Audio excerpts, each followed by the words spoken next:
All right, let's dive into something pretty fascinating. It's a concept that's hiding everywhere, from your Google search bar to your favorite books, and even in the future of AI. It's called the reframe. Okay, first things first. I want you to try something. Pause this, open up a new tab, and just type do a barrel roll into Google. Go on, I'll wait. Wild, right? The entire screen just did a 360 flip. It's this fun, totally unexpected little trick that completely shatters your idea of what a search page is supposed to do. But that kind of begs the question, doesn't it? Why would a massive company like Google build a feature whose only real job is, well, to do a barrel roll? What is the point of these silly, seemingly useless little gags? Well, it turns out these tricks are actually part of a long-standing tradition in the tech world. You can think of them as a kind of secret handshake, a nod between the people who build this stuff and the curious users who bother to find them. They're called Easter eggs, and one source really puts it perfectly. They're intentional inside jokes or secret features. These aren't glitches or bugs, nope. They are deliberately hidden little surprises that reward your curiosity and just make the internet a little more fun. You want to see another one? Go search for Zerg Rush. It's a shout out to the old video game StarCracked. All of a sudden, your search results are under attack. A whole army of Google O's start just devouring the page, and you have to click on them to stop them. It's a full-on game where you would never, ever expect one. And they can get really, really creative with this stuff.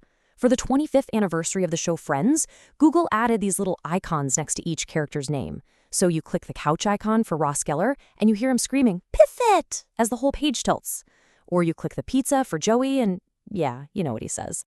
And look, these aren't just random gags. They actually fall into different categories. Some are actual games, like you can play a full round of Pac-Man. Some are just clever little jokes. But some are actually useful tools. In every single case, Google's main job, giving you information, gets totally reframed. It becomes an arcade, a stand-up comic, or even a toolbox.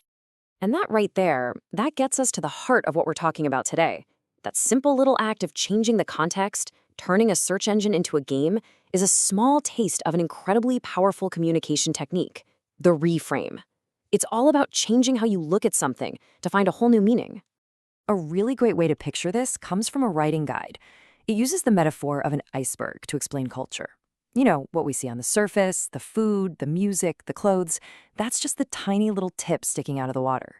But underneath, that's where the massive hidden part of the iceberg is. That's where you find the values, the beliefs, the unspoken rules that actually shape everything. Well, reframing is like putting on a pair of goggles and diving under the water to see what's really there. It's about seeing the deeper context. Storytellers use this tool all the time.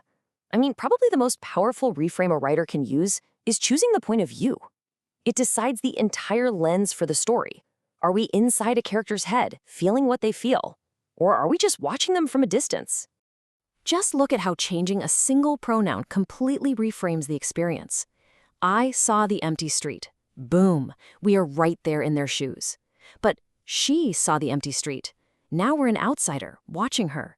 It's the same event, but a totally different feeling. That is a reframe in action.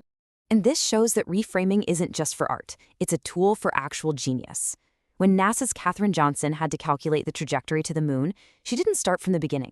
No, she started at the end. She reframes the entire massive problem by working backward from the solution. It just goes to show you, changing your perspective is often the only way to solve the impossible. So, we've seen how reframing works in these fun little tricks and in serious problem solving. But what happens when you give this incredibly powerful technique to an artificial intelligence and ask it to do it, say, millions of times a second? This is where things get really, really interesting.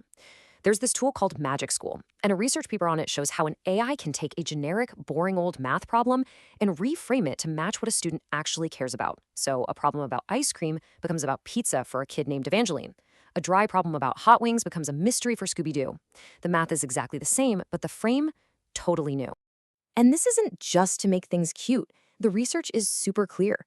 Reframing math to be personal makes a huge difference. Students are way more engaged, they remember what they learned better, and it can even lower that feeling of math anxiety that so many of us have felt. It turns a chore into a challenge you actually want to figure out. But, okay, here's the twist. When the researchers actually looked at what the AI was doing, they found something they didn't expect. While the AI was personalizing the problems, it was also making them harder to read. The reading level jumped by more than a full grade level. So the reframe, while more engaging, was also way more complicated linguistically. This quote from one of the teachers in the study just nails it.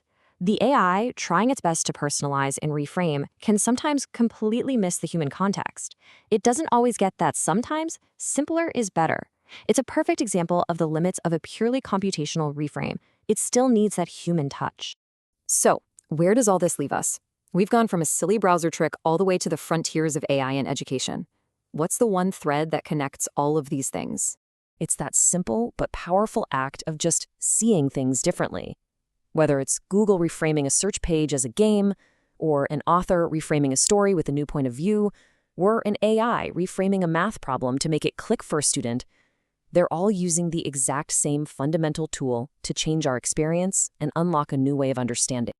And here's the best part. You can use this too. It's a mental model you can apply to literally anything. First, just figure out the way you're currently looking at a situation.